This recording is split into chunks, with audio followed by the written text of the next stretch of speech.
All right, today we're doing something really cool. We're cracking open the official character Bible for a character you absolutely need to know, the Exorcist Inquisitor, Risa Wakatsuki.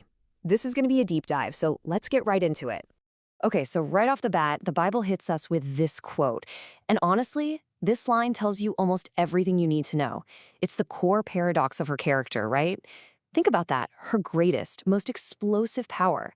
She sees it as a personal failure. Her biggest strength is also her deepest shame. And that contradiction, it's what drives her entire story. So yeah, that's the big question, isn't it? What could possibly make a hero hate their own greatest weapon? How does a powerful protector end up despising the very thing that makes her so good at her job?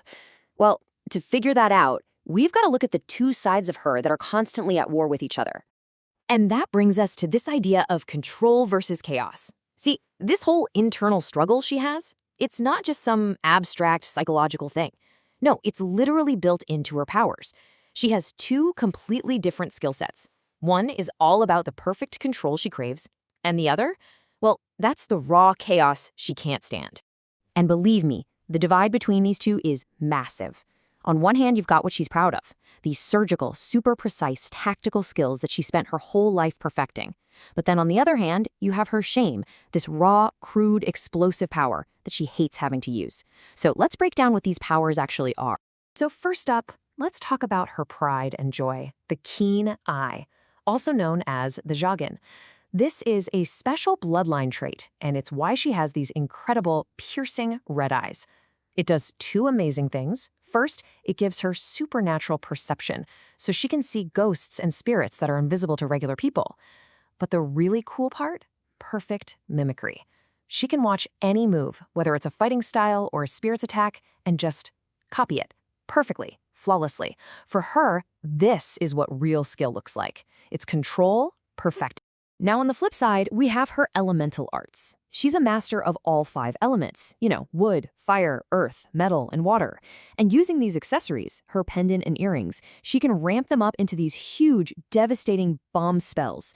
But here's the thing. In her head, this isn't skill. It's just messy. It's brute force.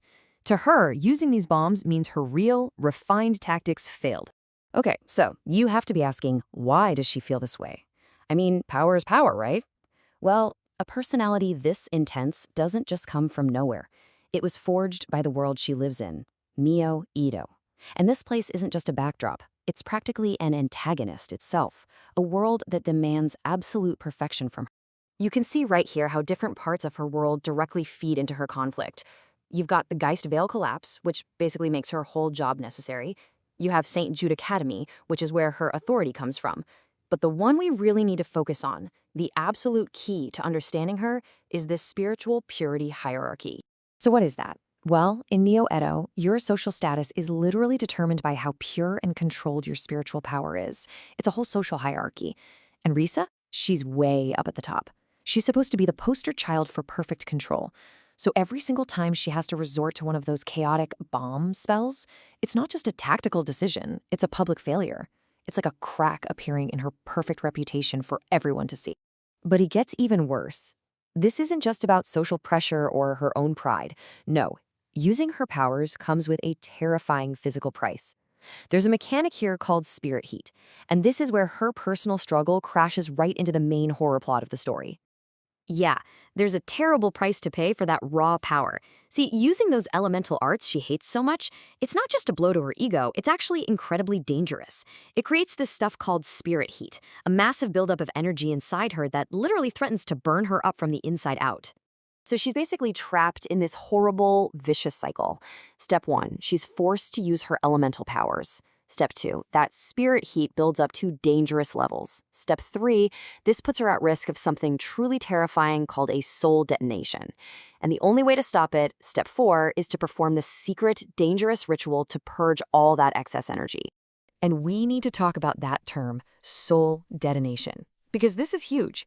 It's exactly what it sounds like.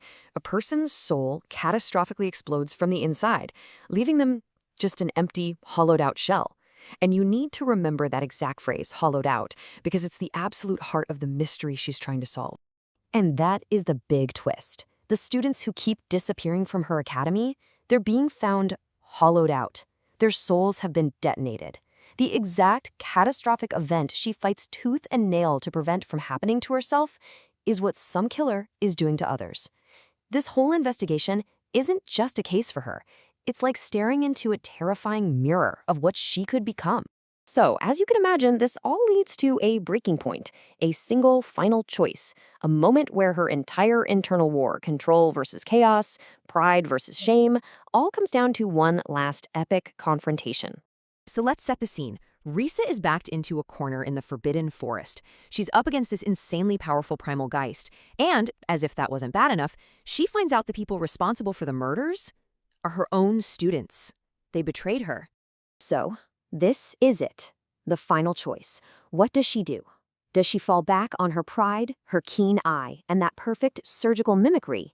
Or does she finally embrace the one thing she has always hated about herself? The raw, chaotic, explosive power she sees as her greatest failure. And this quote from the Bible describes the exact moment her entire character changes. I want you to really hear this. It wasn't a mistake. She didn't lose control.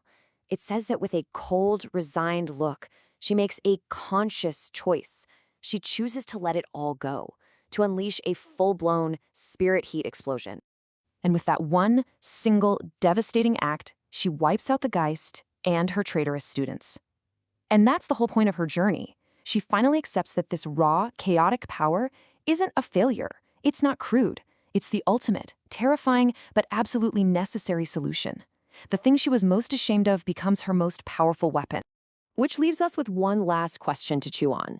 Risa's whole journey is about her finally accepting the part of herself she hated most and turning that flaw into an incredible source of power. And it really makes you think, doesn't it? Maybe our greatest strength isn't trying to be perfect. Maybe it's finally accepting the messy, chaotic parts of ourselves we've always been taught to hide.